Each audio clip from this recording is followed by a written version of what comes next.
అందరికీ నమస్కారం. ప్రభుత్వ పథకాల అప్డేట్స్ ఇందిరమ్మ ఇళ్లకు సంబంధించి ప్రతి అప్డేట్ ప్రతి డౌట్ క్లియర్ చేస్తూ వీడియోస్ అయితే వస్తున్నాయి.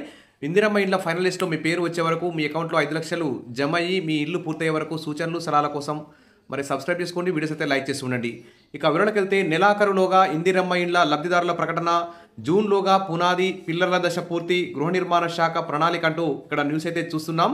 మరి దాదాపు ప్రభుత్వం ఏర్పడి 1.5 ఇయర్ కావస్తుంది. అదిగో ఇందిరమ్మ ఇల్లు, ఇదిగో ఇందిరమ్మ ఇల్లు, అక్కడ అప్లై చేసుకోండి, ఇక్కడ అప్లై చేసుకోండి, సర్వేల మీద సర్వేలు చేయడం, లిస్ట్ 1 లిస్ట్ 2 లిస్ట్ 3లుగా విభజిస్తున్నాం, మళ్ళీ పునఃపరిశీలన చేస్తున్నాం. ఈ దసరా కానుక, ఉగాది కానుక, సంక్రాంతి కానుక అని చెప్పుకుంటూ వస్తున్నారు. మళ్ళీ శ్రీరామనవమి తర్వాత ఖచ్చితంగా ఇందిరమ్మ ఇళ్ల ఫైనల్ లిస్ట్ పెడతామని ప్రభుత్వం అయితే ప్రకటించింది. ఇక్కడ న్యూస్ చూస్తే నెలాఖరులోగా ఇందిరమ్మ ఇళ్ల లబ్ధిదారుల ప్రకటన అని చెప్తున్నారు. మరి ఈసారైనా మరి ఖచ్చితంగా గ్రామాల్లో వార్డు సభలు నిర్వహించి, మున్సిపాలిటీలు హైదరాబాద్ పరిధిలో మరి వార్డు సభలు నిర్వహించి ఇందిరమ్మ కమిటీల ఆధ్వర్యంలో మరి ఇందిరమ్మ ఇళ్ల ఫైనల్ లిస్టు పెడతారా పెట్టరా అనేటువంటి గందరగోళం నెలకొన్నది. సరే, అనేక మీటింగుల్లో అనేక మంది మంత్రులు ఒక్కో మీటింగ్లో ఒక్కో మంత్రి ఒక్కో తీరుగా చెప్పడం, మరి దీని మీద ఒక క్లారిటీ లేకపోవడం, అసలు ఫైనల్ లిస్ట్ ఎప్పుడు అని చెప్పి గందరగోళంలో ఉన్న పరిస్థితుల్లో మరి ఏప్రిల్ నెలాఖరులోగా ఇందిరమ్మ ఇళ్ల లబ్ధిదారుల ప్రకటన ఇస్తామని చెప్పేసి, జూన్లోగా పునాది పిల్లర్ల దశ పూర్తి చేసే విధంగా మరి గృహ నిర్మాణ శాఖ ప్రణాళికలు చేస్తున్నట్టు ఇక్కడ మనం న్యూస్ అయితే చూస్తున్నాం. ఇది ఒక గుడ్ న్యూస్ అని చెప్పుకోవచ్చు. మరి ప్రతి నియోజకవర్గానికి 3,500 ఇండ్లు, ప్రతి గ్రామంలో లబ్ధిదారుల ఎంపిక ఉండేలా మరి లిస్టులు తయారు చేసే పనిలో అయితే అధికారులు నిమగ్నమయ్యారట. మరి మొదటి విడతలో మండలానికి ఒక గ్రామాన్ని మాత్రం ఎంపిక చేసి కేవలం 72,000 మంది లబ్ధిదారులతో మాత్రమే ఒక లిస్ట్ అయితే రూపొందించి ఇప్పుడు అందులో కేవలం 12,000 మంది మాత్రమే ఇల్లు అయితే స్టార్ట్ చేశారు. ఇప్పుడు మొదటి విడతలో మంజూరైన మండలానికి ఒక్కొక్క గ్రామాన్ని వదిలేసి మిగిలిన అన్ని గ్రామాల నుంచి, అన్ని వార్డుల నుంచి ఇందిరమ్మ కమిటీలు లబ్ధిదారులను ఎంపిక చేస్తున్నాయి. సంబంధిత జాబ్ లిస్టులు పలు నియోజకవర్గాల్లో ఎమ్మెల్యేల చేతికి కూడా వెళ్ళాయని తెలుస్తోంది. ఇక లబ్ధిదారుల ఎంపికలో ఎమ్మెల్యేల సూచనలు కూడా అధికారులు పరిగణలోకి తీసుకుంటున్నారు.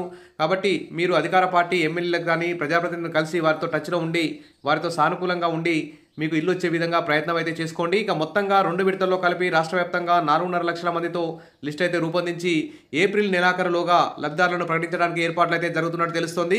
ఇక జూన్ తర్వాత స్థానిక సంస్థల ఎన్నికలు వచ్చే అవకాశాలు ఉన్నాయి.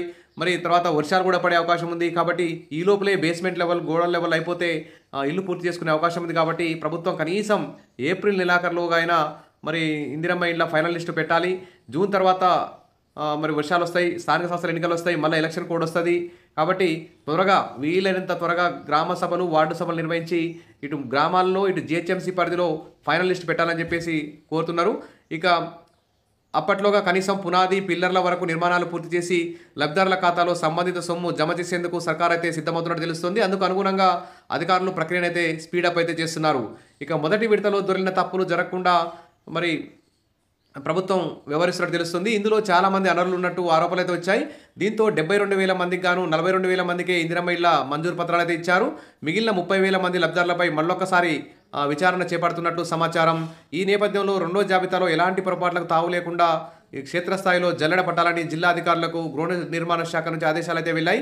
2 రోజుల క్రితం జరిగిన అంతర్గత సమావేశంలోనూ ఈ మేరకు గృహ నిర్మాణ శాఖ అధికారులకు, క్షేత్రస్థాయి సిబ్బందికి ఆదేశాలు అయితే జారీ చేస్తున్నారు. సరే, ఏప్రిల్ చివరి వరకు మరి వార్డు సభలు, గ్రామ సభలు పూర్తి చేసి ఫైనల్ లిస్ట్ పెట్టే అవకాశం ఉన్నట్టు తెలుస్తోంది.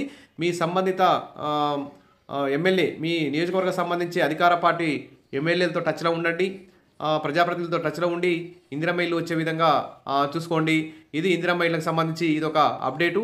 మరి ప్రతి మీటింగ్లో ఒక్కో మంత్రి ఒక్కో తీరుగా చెప్పడం పట్ల అందరూ కూడా చాలా కన్ఫ్యూజ్ అవుతున్నారు. ప్రభుత్వం క్లారిటీ ఇవ్వాలి. ఆ పండుగ ఉగాదిలోపు ముగ్గు పోస్తాం, దసరాలోపు సంక్రాంతి, ఈ విధంగా పండగకి ఇల్లు మీకు ఇందిరమ్మ ఇల్లు ఇస్తామని చెప్తున్నారు. కానీ ఇంతవరకు అయితే ఎవరికి ఇల్లు అయితే రాలేదు. ఇంతవరకు రాష్ట్రం మొత్తంలో 12,000 ఇండ్ల వరకే బేస్మెంట్ అయితే మొదలయ్యాయి. ఇంకా మొత్తం 4,50,000 ఇండ్లకు సంబంధించి మరి లిస్ట్ అయితే పెట్టాల్సి ఉంది. మరి త్వరగా ఏప్రిల్ నెలాఖరులోగా, ఏప్రిల్ 15లోగానే ఈ ఫైనల్ లిస్ట్ పెట్టాలని చెప్పేసి అందరూ కూడా భావిస్తున్నారు. విషయాల్లో బెస్ట్ అప్డేట్ రాగానే అందిస్తాను. తప్పకుండా సబ్స్క్రైబ్ చేసుకోండి, వీడియోస్ మాత్రం లైక్ చేసి ఉండండి. Thank you.